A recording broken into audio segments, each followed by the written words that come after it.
vampires were the only killers, I think, left that we hadn't done in the first 99 episodes of Criminal Minds. And there's a real sort of vampire subculture all across the country, especially in Los Angeles, and it's something that we quite often have talked about, trying to find a way to sort of tap into, and is it possible for that ever to go a little bit too far? There's also a real psychopathology called Renfield syndrome, people who are obsessed with human blood. They don't often kill people for it. I mean, they drink small amounts of it, but it just seemed very Criminal Mindsy to put a subculture of vampires and a real psychopathology of people who drink human blood together in one crazy episode on the roofs of Los Angeles. It's kind of fun. We normally tell stories about real killers and families who are horribly murdered in various parts of the country.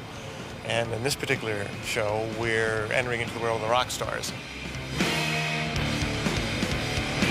Find a rock star's mansion in Hollywood Hills, and now we're doing the grand entrance of our rock star at a record company party. Here he comes! This is Dante arriving, everybody! Your rock star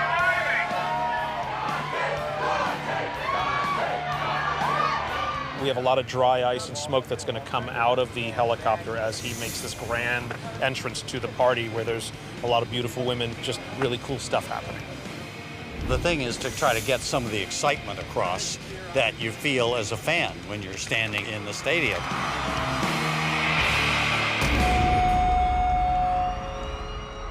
But at the same time, you've got a story where the lead is totally disgusted with his life and he hates it. So you're contrasting these two things, of wild fans and somebody going, oh, I wish I were not here. I wish I were, you know, in bed asleep or something. Who's this guy? We have Gavin Rossdale. The Gavin Rossdale. Gavin. Gavin. The very famous rock star. From the band Bush and married to Gwen Stefani. I don't have a single scene with him. But I get to pistol whip someone. So that was the trade-off. This guy gets chicks. He's married, but he gets chicks. I wish I could sing because I put him out of a job. Why do I have to be him? You know that you do.